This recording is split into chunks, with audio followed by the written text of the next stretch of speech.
Arkham City is essentially a character-driven experience. So the most important thing is to have the right voices for those characters. Working with Mark Hamill and Kevin Conroy is fantastic for us. Like most people, you know, when you read the comics, these are the voices you hear of Batman and Joker. So, yeah, it's very hard to imagine the game without them.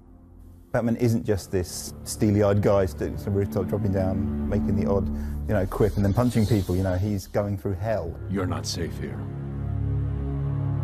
No one is. Kevin would come in and go, no, I don't think Batman would quite say it like this, or no, this is how I want to say this line. And we're like, okay, cool, awesome, let's go for it. Don't worry about me. You're needed out there. I've been doing the character now for 20 years. The audience knows him as well as I do. They would know in a second if I did something inauthentic, and they'd call me on it. Get out of my way, Quinn. Leave us alone, B-Man! I said move!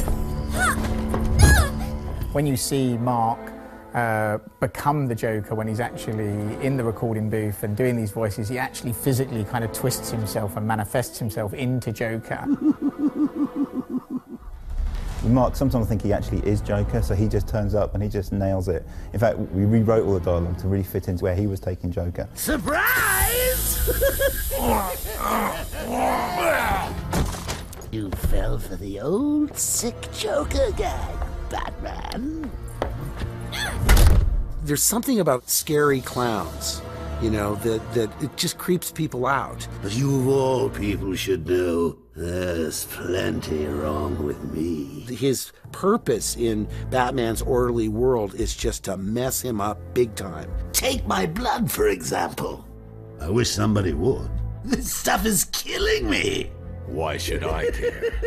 Because now, there's a teeny little bit of me in you too, Bats. He gets great joy out of just the most sadistic, oddball things. Imagine sucking down that last breath knowing that Gotham is doing the same. What are you talking about? Oh, didn't I say? I've spent weeks shipping samples of my blood to emergency rooms all over the city. Because of the complicated character, Bruce Wayne and the Joker, there's a sort of a mutual respect there. Even though he knows he's insane, and he knows he has to be controlled, he would never want to kill him. Whereas the Joker is constantly trying to kill Batman. Hold tight. I'm in touch!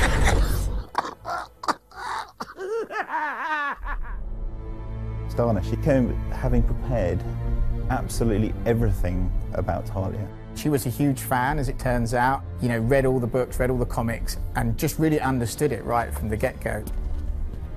It's different voicing a character versus actually acting or performing a character on screen. The only tool that you have to access is your voice. How did you find us? I recognized your personal guard. It was just a matter of following her. Please, mistress, he tricked me. Leave! I will deal with you later. I think Talia is really interesting because she skirts the line between good and bad, and you're not sure if she's completely aligned with the bad guys or the good guys. You didn't need to get yourself arrested to see me, Bruce. After that night we spent in Metropolis, you could have just called. She has this dichotomy in that she's sexy and she's vulnerable, and there are some things that can pull at her heartstrings that she will fight for that suggest that she's more than just like a cold assassin. She's got something that she's willing to risk her life for. You lied to me. I thought you loved me, Bruce. Authentic voice acting and having this direct link into Hollywood and working with all these great actors, I mean, for us, it is the real difference between making a good game and a great game.